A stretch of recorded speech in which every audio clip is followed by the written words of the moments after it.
Friends, तो आज हम तंत्रिका कोशिका के बारे में बात करेंगे। तंत्रिका कोशिका, इसकी स्ट्रक्चर, इसकी संरचना, इसके कौन कौन से पार्ट्स होते हैं उसके बारे में देखेंगे। तो ये हम एक डायग्राम देखते हैं आज का तंत्रिका का। ये इस तरीके से तंत्रिका होती है, तंत्रिका कोशिका, उसका डायग्राम है। अभी थोड़ा ऐसे ही बना रहा हूँ समझने के लिए। तो इसमें एक बीच में सेंटर होता है, केंद्रक जिसे बोलते हैं, सेंटर में, और इसके अंदर ये जो कण पाए जाते हैं, आरएनए और प्रोटीन्स के कुछ कण पाए जाते हैं जो इसके कोशिकाओं के बीच में पाए जाते हैं। और इस पूरे भाग को इसको सेल बॉडी कहते हैं, सेल बॉडी या साइटोन कहते हैं। जैसे साइटोन या सेल बॉडी भी कहते हैं, सेल बॉडी। अब इस साइटोन या सेल बॉडी से ये जो तंतु जैसी संरचनाएं निकल रही हैं इसकी, ये ऐसे संरचना निकली हुई होती है, तंतु जैसी संरचना निकली होती है, जिनको डेंड्रोन, इनको हम अब नाम दे सकते हैं, जैसे डेंड्रोन या डेंड्राइट इनको हम बोलते हैं। और ये साइटोन, डेंड्रोन, और ये इसका एक्सॉन पार्ट हो गया, AXON, एक्सॉन पार्ट हो गया, जिसको ऐसे भी लिख सकते हैं, एक्सॉन। ये है तंत्रिका कोशिका का डायग्राम, जिसमें फिर हम देखेंगे फर्स्ट पार्ट हो गया इसका साइटोन। इनके कार्य देखेंगे, कौन किसका क्या कार्य है, क्या नहीं है। साइटोन या सेल बॉडी जिसको बोल सकते हैं अपन, इसके बारे में देखते हैं। फर्स्ट 3 भाग होते हैं इसके दोस्तों, साइटोन और डेंड्राइट्स और एक्सोन। ये जो फर्स्ट भाग है सेल बॉडी, ये तंत्रिका कोशिका का सबसे मुख्य भाग है। ये तंत्रिका कोशिका का मुख्य भाग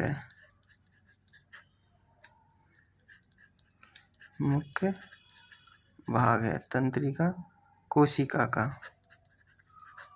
ओके, तंत्रिका कोशिका का ये मुख्य भाग है। और इसके अंदर ये हमने बताया था आरएनए और प्रोटीन्स के छोटे छोटे कण पाए जाते हैं, जिन्हें निषेल कण कहते हैं। निषेल कण पॉइंट डाल के लिख लेंगे इसमें, निषेल ग्रेनुअल। इसमें साइटोन के अंदर आरएनए व प्रोटीन के कण पाए जाते हैं।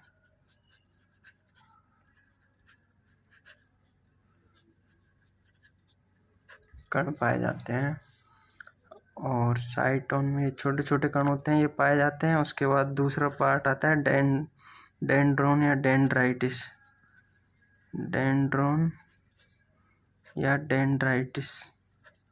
जिसको हम इंग्लिश में बोलते हैं डेंड्राइटिस और वैसे बोलते हैं डेंड्रोन का कार्य, ये सेकंड भाग है इसका। और ये जो साइटोन से छोटे छोटे तंतुनुमा संरचना निकली हुई होती है, उनका भाग होता है साइटोन से छोटे छोटे तंतु जो आगे जाकर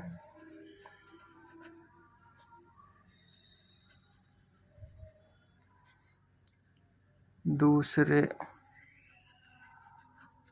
न्यूरॉन्स के साइटोन से जुड़ते हैं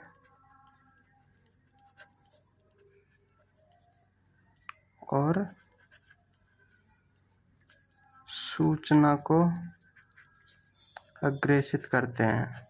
क्या करते हैं, अग्रेषित, मतलब एक न्यूरॉन से दूसरे न्यूरॉन में सूचना को ट्रांसफर करते हैं। उसके बाद तीसरा पार्ट आता है एक्सॉन। ये दोस्तों इसका सबसे अंतिम भाग है, अंतिम पार्ट है। ये जो साइटोन है, साइटोन का ही रूप, साइटोन से निकलने वाले तंतु का ही एक बड़ा वह प्रवर्धन, लंबा प्रवर्धन निकला होता है, जिसको अपन एक्सॉन कहते हैं। एक्सॉन कहते हैं। यह एक्सॉन तंत्रिका में निषेल कणों, इसमें निषेल कण नहीं पाए जाते। एक्सॉन, जिसको परिभाषा में लिख सकते हैं अपन की साइटोन से ही एक बड़ा व लंबा प्रवर्धन निकलता है, प्रवर्धन निकलता है।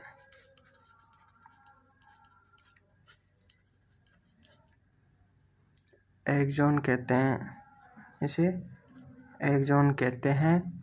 और इसके ऊपर ये जो एक्सॉन है, ये जैसे ये वैसे बड़ा होता जाएगा यहाँ पे, तो यहाँ पे कुछ गोलाकार प्रवर्धित संरचना पाई जाती है। यहाँ पर गोलाकार संरचना, उनको टीलोडेंड्रिया बोला जाता है, टीलोडेंड्रिया। और ये जो एक्सॉन है, इनके ऊपर विशेष प्रकार की इस पर विशेष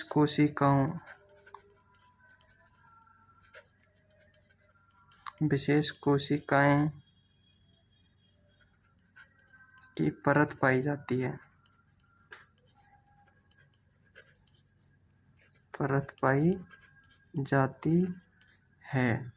जो विशेष कोशिका परत पाई जाती है, जो जिनको हम श्वान कोशिका कहते हैं। और वो माइलिन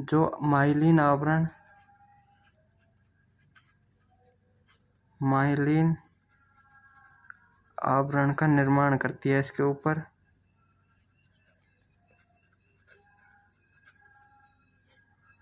निर्माण करती है, माइलिन आवरण का निर्माण करती है। इन कोशिकाओं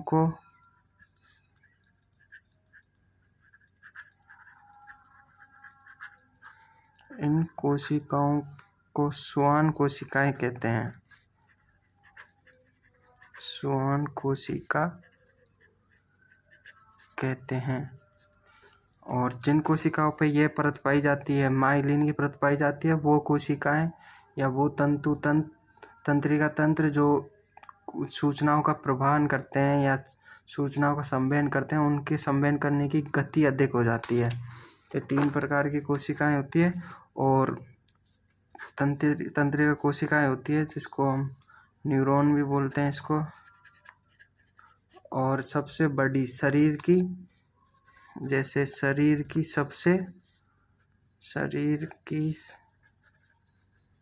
सबसे लंबी जो तंत्रिका है, वो साइटिक है, साइटिक कहते हैं उसको।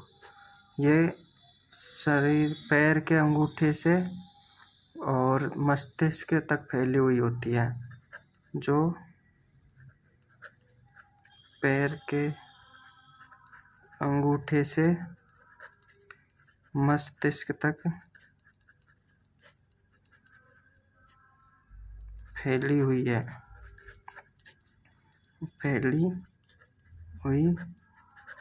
होती है।